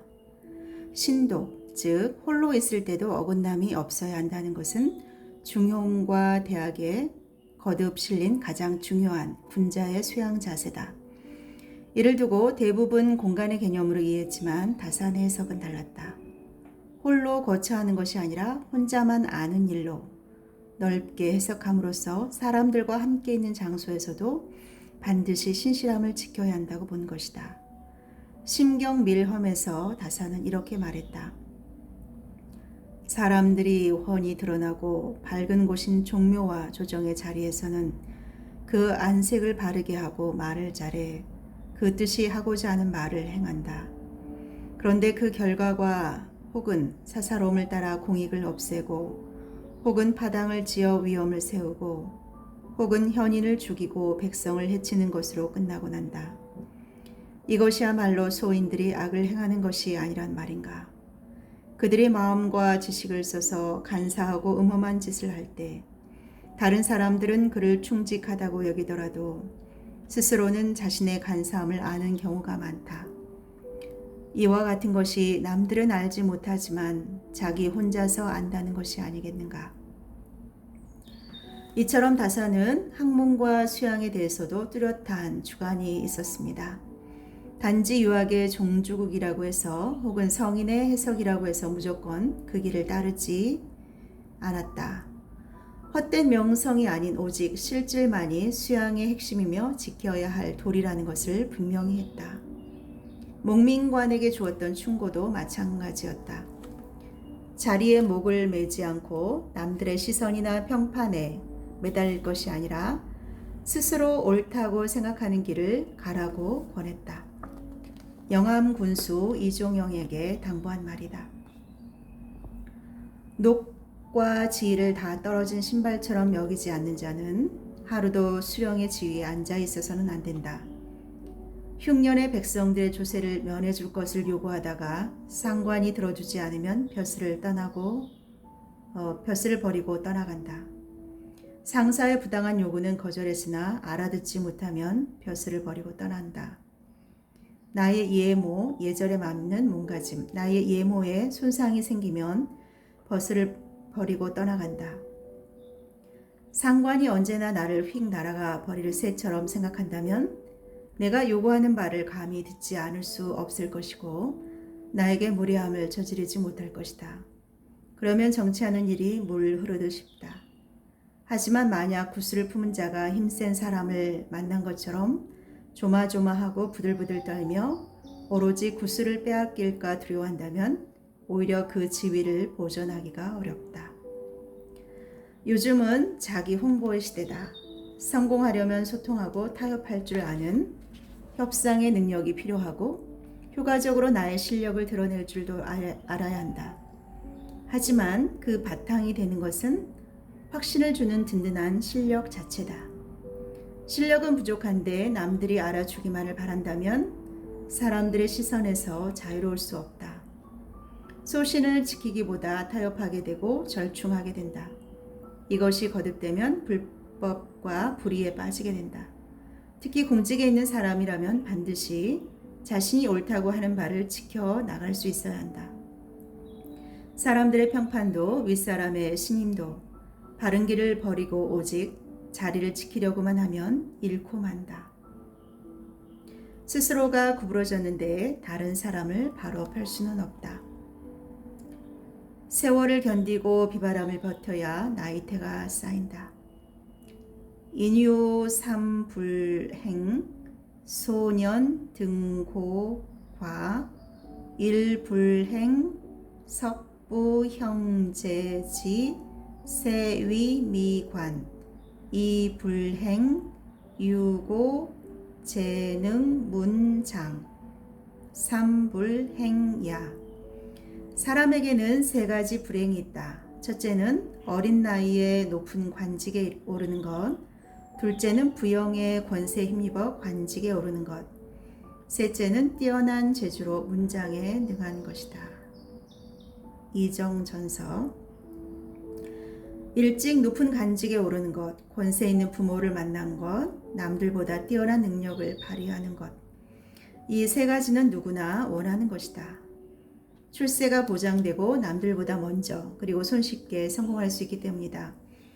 하지만 정의는 그것이 인생에서 가장 큰 세 가지 불행에 속한다고 했다. 아마 고개를 갸웃하게 될 텐데 그 이유를 잘 말해주는 고사가 있다. 바로 지상병담이다. 종이 위에서 펼치는 용병술이라는 말인데 경험이 없는 이론만의 병법은 실제 전쟁에서는 전혀 쓸모가 없다는 뜻이다. 사기, 연파, 인상, 여열전에 실려 있다. 조사는 명제상, 인상이요, 명장군, 연파와 함께 조나라의 부흥을 이끈 인물이다. 조사는 원래 나라의 세금을 걷어들이는 관료시나 엄정한 일처리로 추천을 받아 해문왕에게 발탁되었고 장군이 된 후 수많은 전쟁에서 공을 세웠다. 그에게는 조괄이라는 아들이 있었는데 어릴 적부터 병법의 이론에 통달해 아버지인 조사조차 이론으로는 그에게 당할 수가 없을 정도였다. 조괄은 자신의 재능을 여기저기 뽐내고 다녔고 그의 어머니도 아들의 재능을 자랑스러워했다. 하지만 아들이 재능을 뽐낼수록 조사는 아들을 인정하지 않았고 오히려 걱정스러워했다. 부인이 그 이유를 묻자 조사는 이렇게 대답했다. 전쟁이란 죽고 죽이는 곳인데 관리는 전쟁을 너무 쉽게 이야기하고 있어. 그 아이가 말하는 것은 병법서에 적혀 있는 것일 뿐 실제 전장에서는 쓸모가 없어. 그 아이를 장군으로 삼지 않으면 그만이지만 부득이 장군으로 임명한다면 조나라 군대를 파멸시키는 자는 틀림없이 관리가 될 것이오. 실제로 훗날 진나라가 침공하자 조괄은 그의 명성을 들은 효성왕에게 발탁되어 대장군이 되었다. 남편의 이야기를 기억했던 조괄의 어머니는 왕을 찾아가 아들의 발탁을 취소해달라고 호소했다. 아들의 출세보다는 나라의 안위를 더 걱정했기 때문이다. 하지만 왕은 고집을 꺾지 않았고 조괄은 왕의 기대를 듬뿍 받으며 군대를 주의했으나 계책에 빠져 처절한 패배를 당하게 된다. 자신은 화살에 맞아 죽었고 40만 명의 병사는 지도자를 잃고 우왕좌왕하다가 진나라에 항복한다. 진나라는 이들을 모두 생매장에 죽인다. 당시 조나라와 진나라의 충돌을 가리켜 장평대전이라고 하는데 역사상 가장 참혹한 전쟁 가운데 하나로 꼽힌다. 군주 하나의 잘못된 판단과 멋모르고 나선 백면서생 하나의 실책이 이와 같은 참혹한 결과를 만든 것이다. 조괄의 고사를 보면 정의가 말했던 인생 삼불행에 대해 절실히 공감하게 된다. 조괄은 최고 명문가의 아들로 어린 시절부터 아버지에게서 병법을 배웠고 타고난 재능으로 아버지를 능가하는 병법의 이론가가 되었다. 그로 말미암아 이름을 높이게 되었고 나라가 위기에 빠진 중요한 시기에 대장군의 직책을 맡아 벼락 출세를 했다. 인생의 불행이 되는 세 가지 요건을 제대로 갖추었다고 해도 과언이 아니다. 그 결과는 참혹했다. 자신은 물론 수많은 병사들이 목숨을 잃었고 부흥하던 나라마저 위기에 빠뜨리고 말았다. 인생 삼불행이 단순한 불행을 넘어 위험한 까닭은 너무 이르게 오른 자리이기에 합당한 덕과 경륜을 갖지 못하는 경우가 많기 때문이다. 타고난 재능과 학식이 있더라도 덕과 인격이 뒷받침되지 못하면 교만해질 수밖에 없고 경륜과 경험이 부족하기에 조그만 위기가 닥쳐도 제대로 대응하기가 쉽지 않다. 숨은 즐기고 삶은 기니 한때의 성패로 평생을 재단하지 말라. 다산의 삶을 보면 정도의 차이는 있지만 역시 인생 삼불행의 요건을 갖추고 있다. 병조 판서, 의정부 자찬성 등의 관직을 지냈던 선조들이 있었고 아버지 역시 호조 좌랑의 벼슬을 지냈다. 다산도 어린 시절부터 시와 문장에 탁월한 능력을 발휘해 주위의 기대를 받았다. 일찍이 성균관에 들어갔고 규장각 월가에서 수석을 차지해 말과 호랑이 가죽을 상으로 받는 등 정조의 총회를 독차지했다. 훗날 젊은 나이에 병조 참의의 벼슬까지 올랐으나 그 이후의 인생은 고난의 연속이었다. 다만 다산은 불행을 받아들이는 마음가짐이 달랐다. 그는 고난의 시기를 오히려 자신이 가장 좋아하고 잘할 수 있는 학문에 매진할 수 있는 여가로 받아들였다. 정약용의 삶은 닥쳐온 불행이 그 자체로 인생의 비극인 것이 아니라 그것을 어떻게 받아들이냐에 따라 달라지는 문제임을 우리에게 잘 보여준다. 불행은 자신을 깊은 구렁텅이로 빠뜨리는 인생의 걸림돌이 될 수 있지만 삶에서 내 격의 깊이를 더하는 값진 경험이 될 수도 있는 것이다.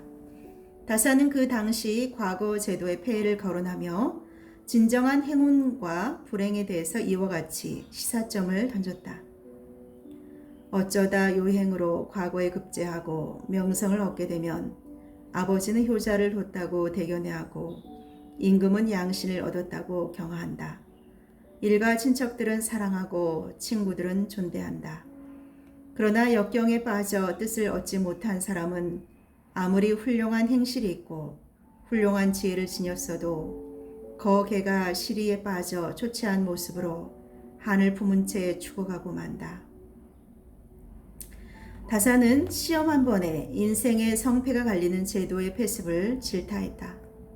정작 실력은 없으면서 부모의 도움으로 운 좋게 과거에 급제하면 그때부터는 모두의 추앙을 받는다. 이런 세태는 오늘날에도 마찬가지다. 부와 권력을 가진 사람을 부모로 두면 온갖 권리를 누리고 실력보다는 배경에 의해 남들보다 앞선 곳에서 출발한다. 하지만 많은 경우 이들의 삶은 시작만큼 순탄치는 못했다. 모든 것을 부모로부터 받았지만 오만에 빠져 사람을 존중할 줄 모르고 자신을 다스리지 못해 큰 위기에 빠지고 말기 때문이다. 다사는 이것을 알았기에 두 아들에게 절실하게 당부했다. 배족 중에 걸출한 선비가 많은데 이는 하늘이 배족에게 재주 있는 사람을 내어 후대하는 것이 아니라 영달하려는 마음이 학문을 하려는 마음을 가리지 않으므로 책을 읽고 이치를 연구해 그 진면목을 알 수 있기 때문이다. 배족이 된 것을 불행이 아니라 진정한 학문을 이루는 기회로 받아들이는 것이다. 배족 가운데 뛰어난 성취를 이룬 이들이 많은 까닭은 하늘이 불쌍히 여겨 복을 내린 것이 아니라 불행을 통해 고난의 의미를 알고 자신의 때로 만들 수 있었기 때문이다. 바로 다산 자신의 삶에서 우러난 가르침이다. 도자기의 빛깔은 뜨거운 가마 속에서 오래 구워진 다음에야 완성된다. 형제는 또 다른 나이니 오해란 말도 새삼스럽다. 가장 얻기 힘든 것이 형제요 구하기 쉬운 것은 토지다. 설사 땅을 얻었다 해도 형제를 잃는다면 어찌 하겠는가. 형은 먼저 태어난 나이고 동생은 나중에 태어난 나다. 여기에 나무 하나가 있다고 보자. 한 가지는 울창하고 다른 하나는 시들었다면 사람들이 이를 보고 혀를 차며 애석하게 여기지 않을 자가 없을 것이다. 어떤 형제 두어 사람이 한쪽은 부귀영화를 누리고 다른 한쪽은 비난과 고초를 겪는데 서로 돌보지 않고 각자 자기 처자만 사랑한다면 사람들이 볼 때 어찌 지각 없는 초목을 보는 것과 같겠는가. 아예 대면하지도 않고 혀를 차면서 죄를 받을 것이라고 가여워할 것이다. 이 어찌 부끄럽고 두려운 일이 아니겠는가. 어릴 적 한 학교에 형이나 누나 혹은 언니가 함께 다니는 것처럼 좋은 일이 없었다. 친구나 선배들이 괴롭힐 때 형이 나타나면 가장 든든한 의지처가 될 수 있었다. 어릴 때는 이처럼 우애를 자랑하지만 자라서 각각 가정을 꾸리게 되면 점점 멀어지는 경우가 많다. 심할 경우 남보다 못한 정도가 아니라 서로 원수가 되기도 한다. 세상에서 가장 구하기 힘든 것이 형제다라는 말은 너무나 익숙하지만 고초를 겪으면서 서로 의지했던 다산 형제들의 삶에 대입해보면 흔하게만 들리지 않을 것이다. 형이든 동생이든 먼저 깨달은 사람이 먼저 다가서야 한다. 마음에만 두고 기다리기만 하면 어떤 일도 일어나지 않는다. 우리는 형제를 함부로 대하면서 형제라는 표현을 흔하게 쓴다. 누구나 누군가의 귀한 아들이고 딸이다. 도연명이 평택현에 현령이 되었을 때 가족을 데려가지 않았다. 그는 편지를 써 시종에게 들려 아들에게 보냈다. 내가 생활비를 스스로 마련하기 힘들 것 같아서 이 사람을 보낸다. 나무하고 물 깃는 수고를 이 사람이 도울 것이다. 이 사람 또한 남의 자식이니 잘 대구해야 한다. 송명 신 언행농. 마구간에 불이 났었는데 공자가 퇴근해서 사정을 듣고는 사람이 다쳤느냐라고 물었다. 그리고 말에 대해서는 묻지 않았다. 노너 향당에 실려있는 고사다. 공자의 사상은 지배계층을 위한 통치 철학에 어울린다고 알려져 있다. 백성과 여성에 대해 차별적이라는 평가도 있다. 이러한 오해를 풀어주는 것이 바로 위의 고사다. 그 당시 말은 한 집안에서 가장 값비싼 재산이었다.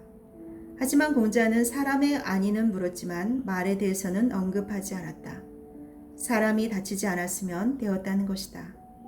공자는 지배계층에 대해서는 엄격한 수양과 절제를 요구했지만 백성은 사랑과 보살핌의 대상으로 보았다.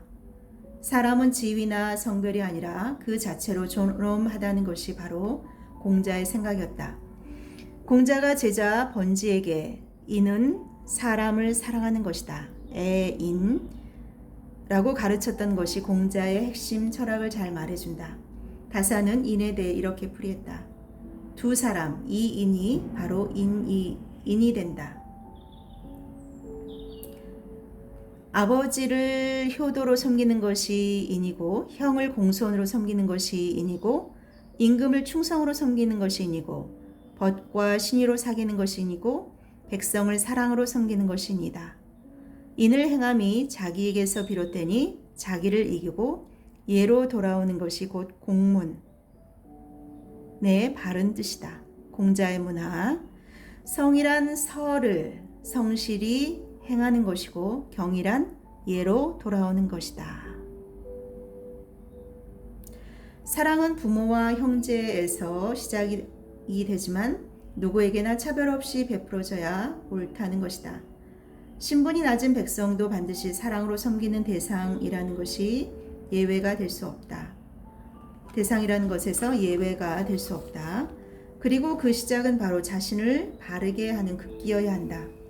자신이 바르지 않은 사람이 다른 사람을 사랑하고 배려하기란 어렵기 때문이다.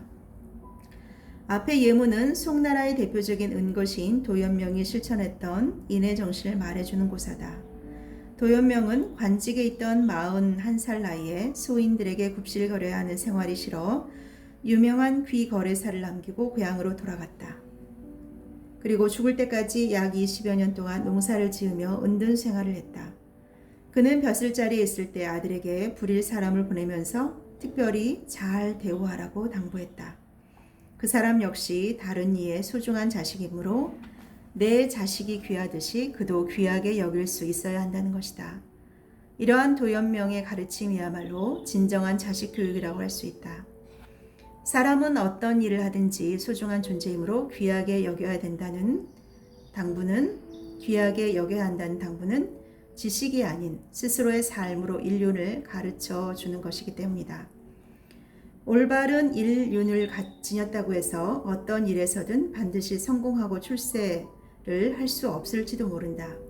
하지만 그보다 더 소중한 가치, 사람다운 삶은 살아갈 수 있다. 이와 비슷한 고사가 후한서 유관열전에도 실려있다.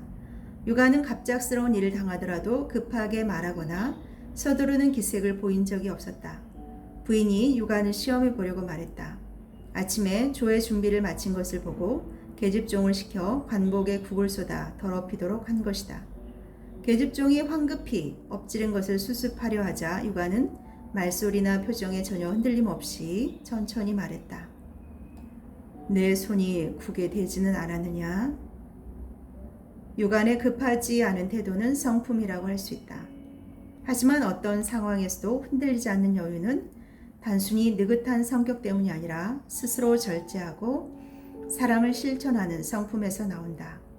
그러한 바탕이 있기에 유관은 돌발 상황에서도 자신의 곤란보다는 아랫사람의 안위를 먼저 걱정할 수 있었던 것이다. 존경은 받는 것이지 빼앗는 것이 아니다. 진정한 도량이 있는 사람, 스스로 올바른 도리에 바로 서 있는 사람은 다른 사람을 소중히 여긴다. 특히 자기가 데리고 있는 사람, 다스리는 사람을 사랑으로 대한다. 항상 올바른 도리와 사랑을 말하는 사람이라고 해도 정작 자기 곁에 있는 사람을 사랑하지 않으면 공허한 외침에 불과하다.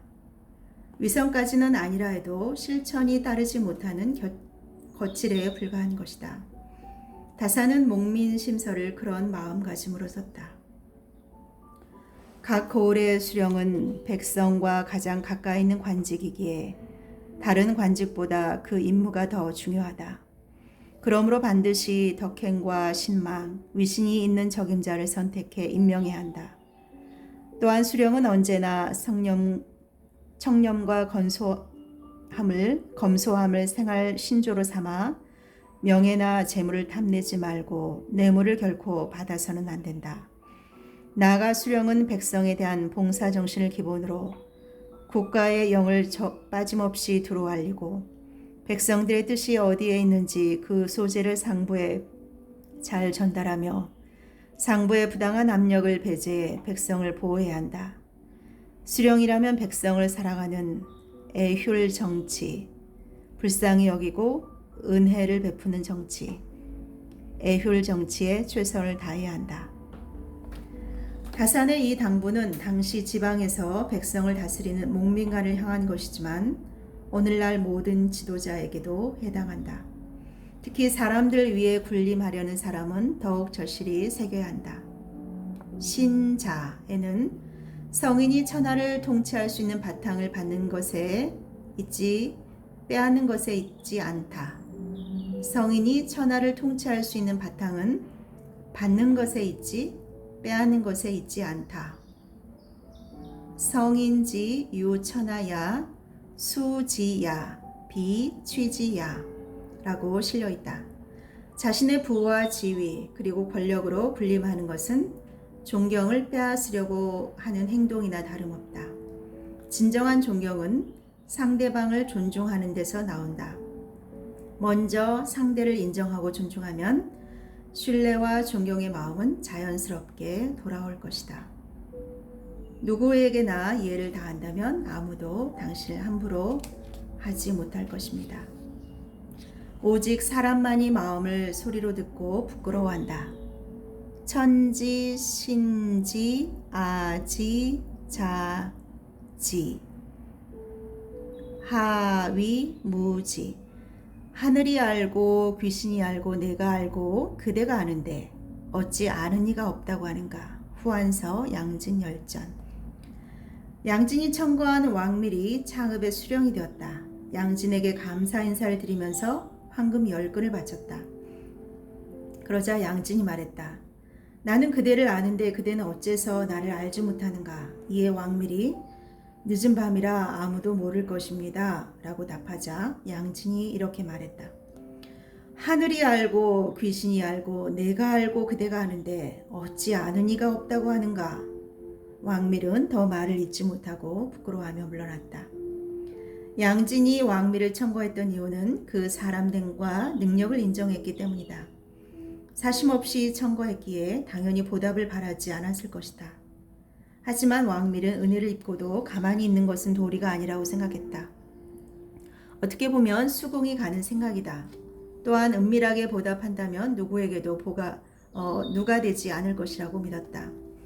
하지만 양진은 보통 사람과 달랐다. 그래서 왕밀에게 나는 그대를 아는데 그대는 어째서 나를 알지 못하는가? 라고 물었을 것이다. 자신은 사심이 없이 오직 사람됨과 능력만을 믿고 청구했는데 어떻게 사적으로 은혜를 갚으려고 하느냐는 물음이다. 내가 사람을 잘못 본 게 아닌가 하는 안타까움도 있었을 것이다. 왕밀이 하늘이 알고 귀신이 알고 내가 알고 그대가 아는데 어찌 아는 이가 없다고 하는가 라고 했던 데에는 두 가지 의미가 있다. 하나는 누구도 모르는 비밀은 있을 수 없으며 설사 둘만 아는 비밀이라고 해도 언젠가는 밝혀져 치욕을 안길 수도 있다는 통찰이다. 그만큼 사람의 마음이란 흔들리기 쉽다는 것이다. 이를 말해주는 고사가 있다. 한나라 경제 때 제후였던 오왕이 반란을 일으키려 하자 그 신하인 매승이 오왕을 만류하기 위해 쓴 상소문에 실려있는 글이다. 남들이 듣지 못하게 하려면 애초에 말을 하지 않으면 되고 사람들이 모르게 하고 싶으면 그런 행동을 하지 않으면 됩니다. 만약 은밀히 감추고자 하는 일이 있다면 최선의 방법은 그 일을 하지 않는 것이다. 말도 마찬가지다. 남들이 들으면 부끄러운 말은 하지 않아야 한다. 또 하나는 아무도 모르는 곳에서도 반드시 자신을 지켜야 한다는 신독의 자세다.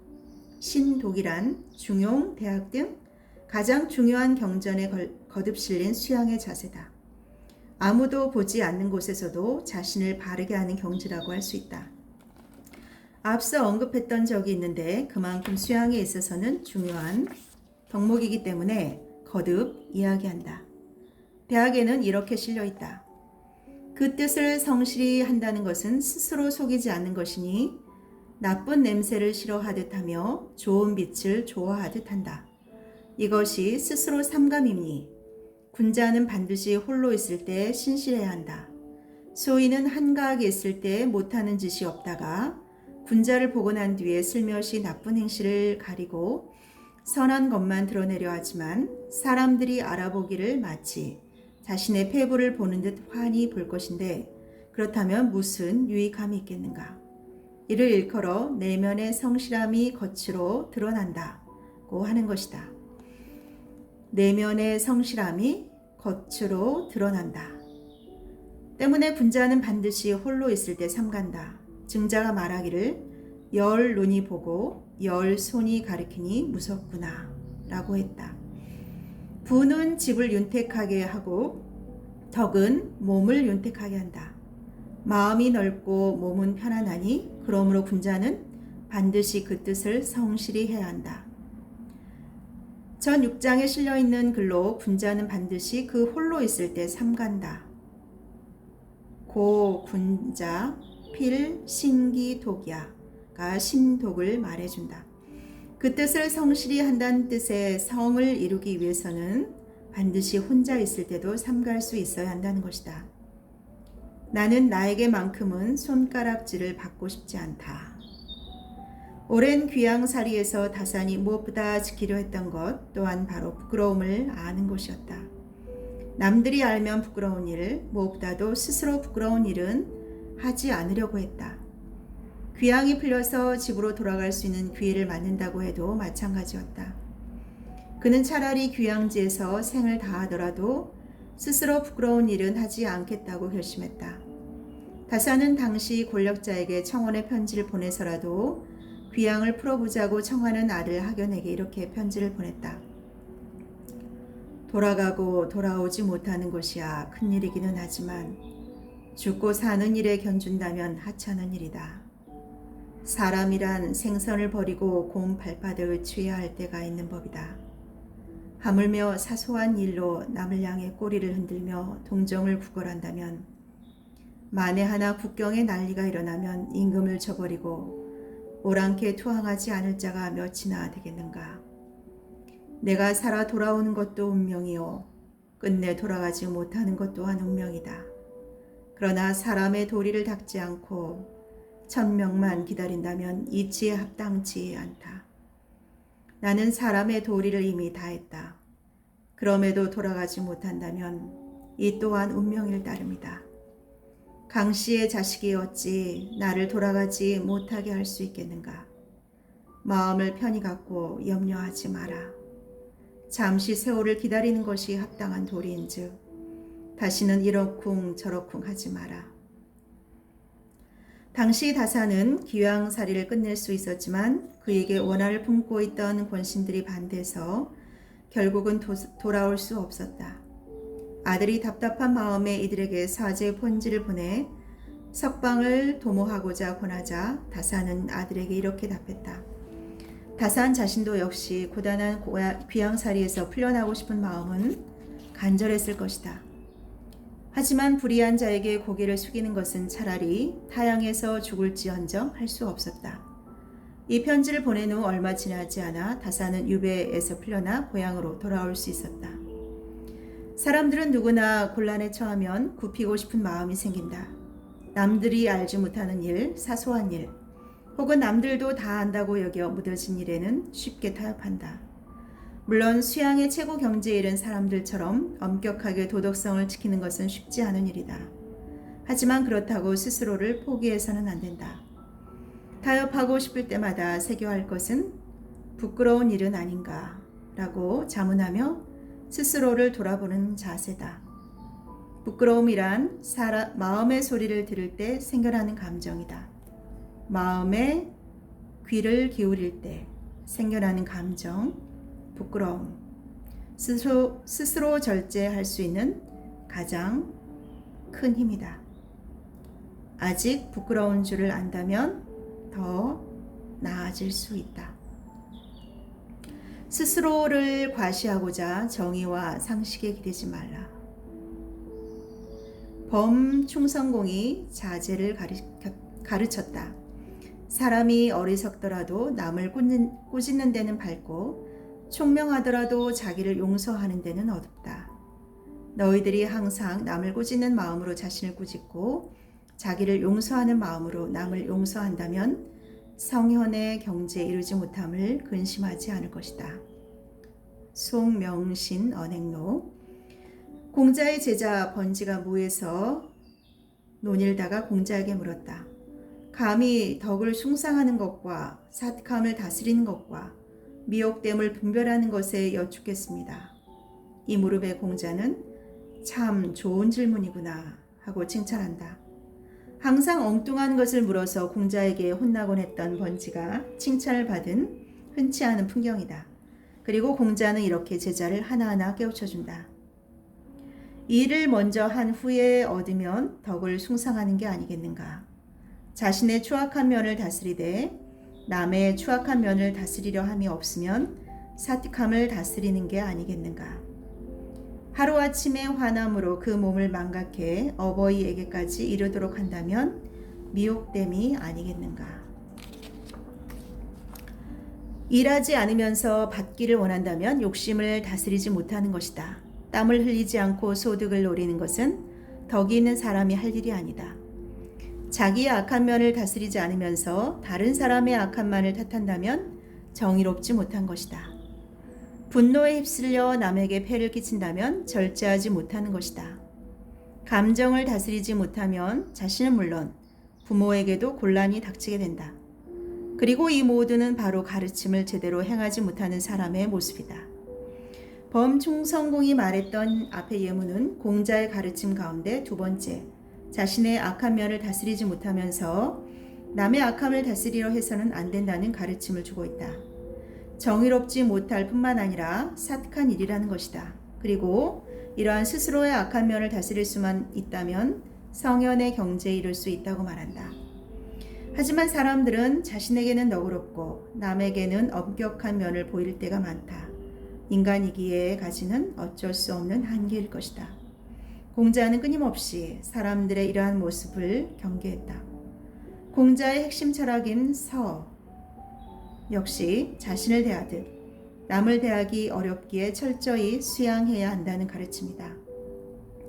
여형공 잡지에는 내가 원하지 않는 것을 남에게 하지 말라. 내가 원하지 않는 것을 남에게 하지 말라. 라는 공자의 핵심 철학을 일상에서 실천하는 방법이 나온다. 내가 원하지 않는 것을 남에게 하지 말라. 자기 결점을 찾아서 고쳐야 하지만 남의 결점에는 관대해야 한다.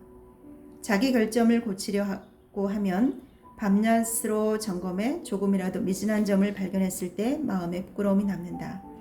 그렇다면 어떻게 남을 점검할 겨를이 있겠는가? 스스로 부족함을 깨닫고 공부에 매진한다면 남의 결점에 눈을 돌릴 여유가 없어진다. 밤낮으로 자신을 둘러본다면 누구나 자신의 부족함을 깨닫게 되기 때문에 반성하고 성찰하기에 바빠 남을 둘러볼 여유도 관심도 없어진다. 하지만 자신에 대해 자만한다면 남의 결점을 찾게 된다. 그리고 교만한 마음으로 스스로를 남과 비교하게 된다. 자신보다 모자란 사람을 보고서는 안도하게 되고 또 쉽게 비난하기도 한다. 심지어 주변 사람들을 비교하면서 장단점을 따진다.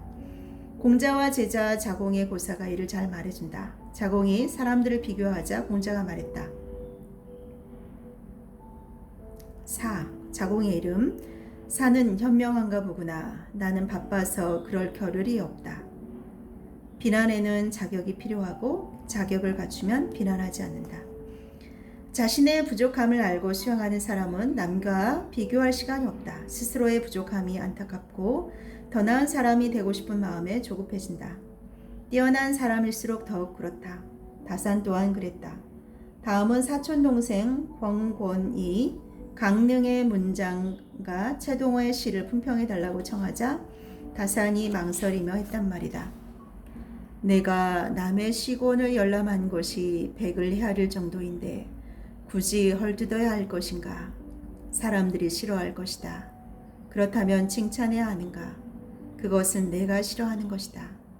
그러므로 이런 일을 만나게 되면 이마에 주름부터 잡히고 눈썹이 곤두선다. 다산은 함부로 다른 사람을 평가하지도 비판하지도 않고자 했다. 그러면서 최동호의 문장의 뛰어남을 확인하고는 서둘러 그가 머무는 곳으로 달려갔다. 남을 함부로 평가하지 않지만 뛰어난 점을 보면 사심없이 인정했던 것이다. 오늘날에도 자신의 이익과 성공을 위해 남을 공격하는 사람이 많다. 심지어 자신에게 비슷한 허물이 있는데 짐짓 감춰두고 남을 공격하는 이중적이고 위선적인 서신을 하는 사람이 있다. 나의 단점으로 다른 사람의 단점을 공격한다는 뜻을 가진 이단 공단의 자세다. 또한 상대의 잘못이나 사회적 불의를 보고 분개하지만 정작 자기 자신에게도 그런 모습이 있음은 알지 못한다. 이런 사람들에게서 쉽게 찾을 수 있는 특징은 주로 공개적인 곳에서 자신의 의를 드러내려고 애쓰는 것이다. 이런 풍조가 심하기에 내로남불이라는 회개한 신조어까지 생기게 됐을 것이다. 자신을 돌아보는 일이 쉽지 않았기에 옛 선비들은 끊임없이 자신을 돌아보기 위해 수양을 쉬지 않았다. 자신의 수양뿐만 아니라 세상의 풍조가 그렇게 흘러갈 것이 두려웠기 때문이다. 그들은 먼저 자신을 바로잡아야 세상을 바로잡을 수 있고 사람들에게 올바르게 살자라고 주장할 수 있는 자격이 주어진다는 것을 알고 있었다. 선비들은 스스로에 대한 엄격함이 다른 이들을 배려할 수 있는 근원이 된다는 것 또한 알고 있었다. 이러한 자세를 말해주는 성어가 있다. 다른 사람을 대할 때에는 봄바람처럼 부드럽게 하고 스스로에 대해서는 가을 서리처럼 엄격하게 하라. 대인춘풍 지기추상. 안타깝게도 선비들의 자세를 입으로만 떠들 뿐 거꾸로 행하는 사람이 많다. 더 안타까운 점은 이런 자신의 모습을 전혀 깨닫지 못하는 것이다. 그리고 가장 안타까운 점은 알면서도 짐짓 모른 채 한다는 것이다. 사람은 자신과 비슷한 모습과 맞닥뜨렸을 때 비난하고 혐오한다. 그래서 어른은 눈앞에 선 괴물이 혹시 거울에 비친 자신이 아닐까 점검한다. 네, 오늘 다산의 마지막 습관 함께 했습니다. 이 책을 읽으면서 다산의 삶을 다시 한번 돌아보는 계기가 된 것 같습니다. 젊은 시절 관직에 나가서 이름을 날리는 훌륭한 정치가였지만 또 모함을 받아서 또 유배를 갈 수밖에 없었던 그 극한의 어려운 상황 속에서 수신, 수오, 자신의 마음을 다스리고 자기의 몸을 지켜서 그 어려운 시간들을 오히려 훌륭한 학문을 완성하는 시간으로 아름답게 바꿔 나갔던 다산 정약용의 삶을 돌아봅니다.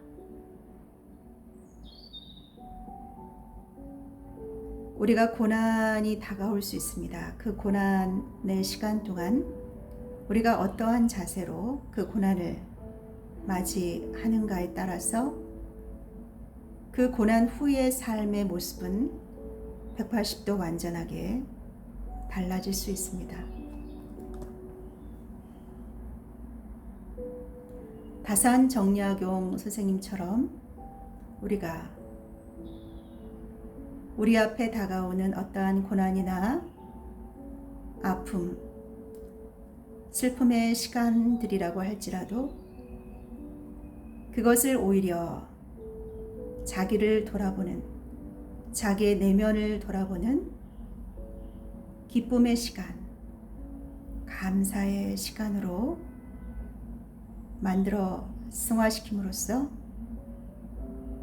오히려 지나고 보면 그때가, 그 고난의 시간이 축복의 시간이었음을 우리는 깨닫게 될 것입니다.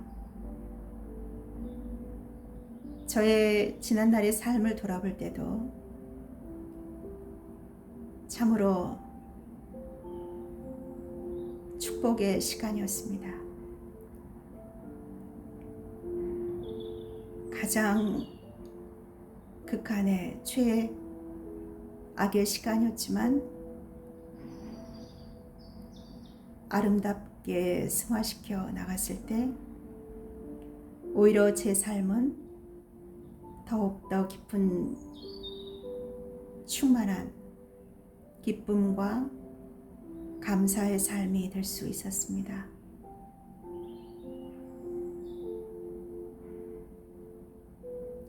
여러분의 삶 또한 축복합니다. 지금 현재 어려움과 고난이 있다고 하면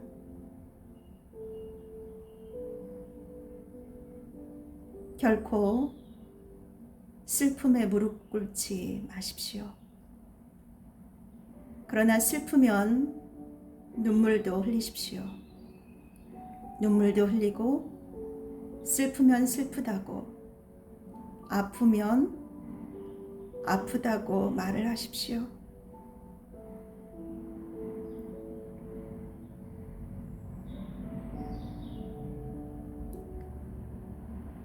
있는 그대로 나 자신을 돌아보고 내 마음을 돌아보고 다독여주면서 여러분은 깊은 위로를 체험할 것입니다. 정말 그 시간들이, 깊은 고뇌의 시간들이 가장 아름다운 시간이었음을 시간이 지나면 알게 될 것입니다. 이 또한 지나가리라.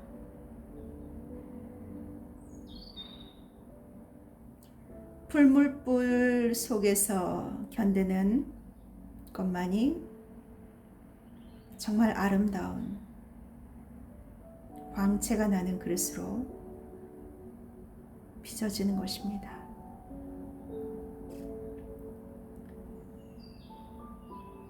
가장 처참한 유배지에서 가장 아름다운 학문을 완성해 나갔던 우리 선조 정약용 선생님의 삶을 보면서 우리가 오늘날 우리의 삶을 돌아볼 수 있었습니다. 귀한 책을 써주신 조윤재 선생님께 감사합니다.